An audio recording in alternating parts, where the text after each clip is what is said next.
जय श्री राम सभी भक्तों को। जय माता की। फिर एक नई वीडियो के साथ आप सबके सामने हाजिर हो गए हैं। और आज की जो हमारी वीडियो है इसमें आप बताइए कि जैसे पूजा करते समय बहुत ज़्यादा गुस्सा आता है, अधिक से ज़्यादा गुस्सा आना, और वो भी पूजा के समय या पूजा करने के तुरंत बाद बहुत ज़्यादा गुस्सा आता है। इसका क्या कारण होता है, क्या क्या चीज़ों के संकेत हो सकते हैं और कैसे इस चीज़ से बचा जाए, तो ये भी आप बता दीजिए। साथ में जो है अगर वीडियो अच्छी लगती है तो लाइक करें, शेयर करें, कमेंट करें, और अगर चैनल पे पहली बार ही देख रहे हैं तो चैनल को भी ज़रूर सब्सक्राइब करें। साथ में बेल आइकन है उसको प्रेस करें ताकि आने वाली हर एक वीडियो की नोटिफिकेशन आपके फ़ोन में सबसे पहले ही पहुँच जाए। और इंस्टाग्राम पर भी ज़रूर फॉलो कीजिए। माँ के प्यारे चैनल को भी ज़रूर सब्सक्राइब कर दीजिए। चलिए शुरू करते हैं आज की वीडियो। जय श्री राम।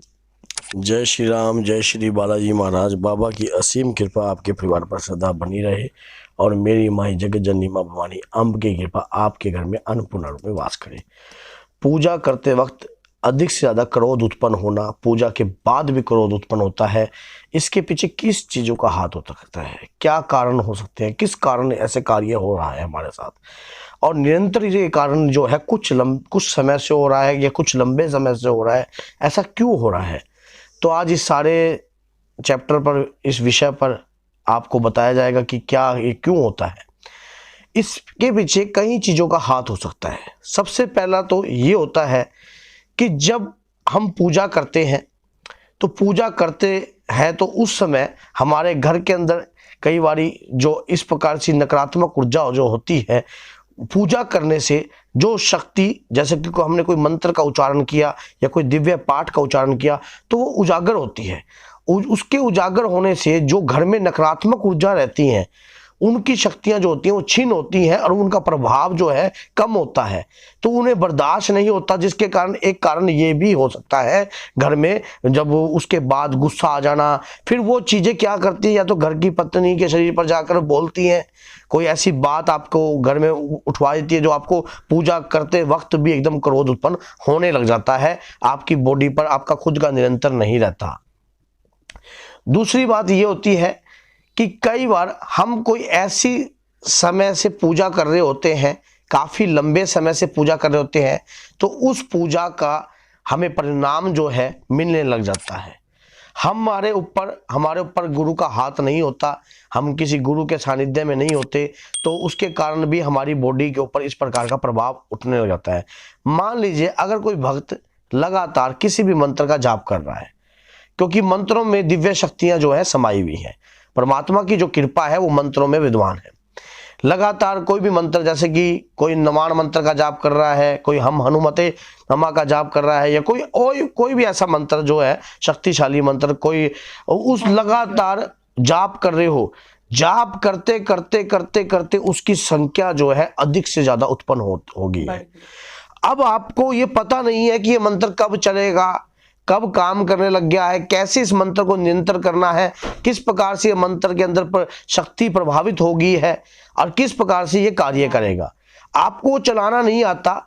लेकिन आप जो उस मंत्रों की शक्तियों को लगातार उजागर करते जा रहे हो, लगातार उसका जाप करते जा रहे हो, लगातार उस मंत्र का लगातार प्रयास कर रहे हो।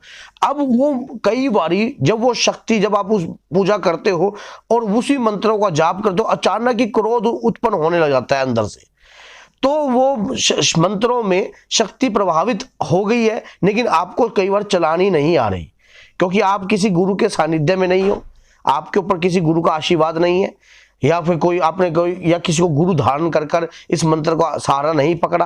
क्योंकि मंत्र कब चलना है, कैसे चलना है, इसमें भी ऐसा ही कोई पाठ पूजा भी होती है, और पाठ पूजा भी।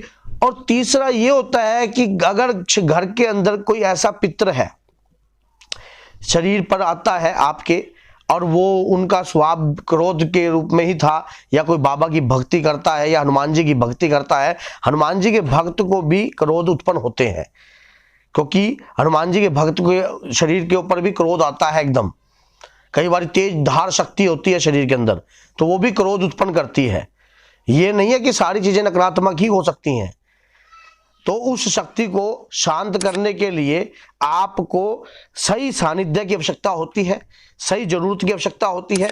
समझा जाता है ठंडे दिमाग से, जब आपका माइंड शीतल हो तो बाबा के श्री चरणों का ध्यान कर कर इसको समझिए, उसके नकारात्मक और सकारात्मक दोनों को कंपैरिजन कीजिए, दोनों को देखिए कि क्या हमारी बॉडी पर किस प्रकार का नकारात्मक हो रहा है या किस प्रकार का।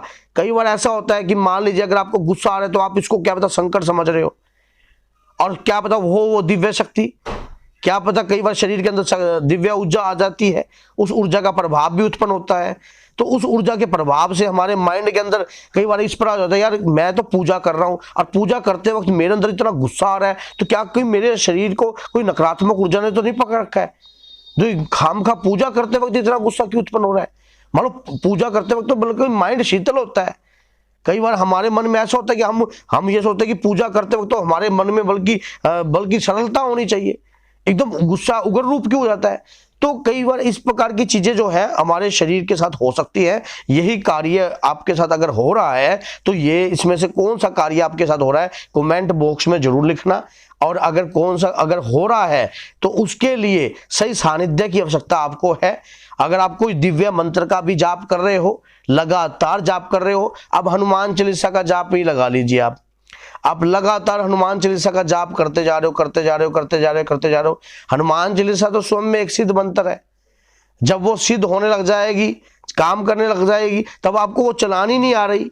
तो कई बार हम इस प्रकार से, और ये भी होता है कि अगर किसी मंत्र का आप अशुद्ध रूप से जाप करते हो, चौथा कारण एक ये भी हो सकता है, अगर किसी मंत्र का आप लगातार अशुद्ध रूप से उच्चारण कर रहे हो तो उसकी अशुद्धता जो है फैलने लग जाती है, उसकी नकारात्मक ऊर्जा जो है फैलने लग जाती है। अगर सकारात्मक ऊर्जा को पाने की आवश्यकता रहती है तो नकारात्मक ऊर्जा भी फैलती है। मान लो किसी मंत्र का उच्चारण तो है कुछ और आप मुंह से लगातार पढ़ रहे हो कुछ और, तो मंत्रों का जाप भी जो है वो सही उद्देश्य से होना चाहिए। तो बोलिए जय सीताराम, जय श्री बालाजी महाराज। जगत जननी मां भवानी अम्ब के आपका भंडार भरे, आपके परिवार को हमेशा सुरक्षित रखे। जय माता।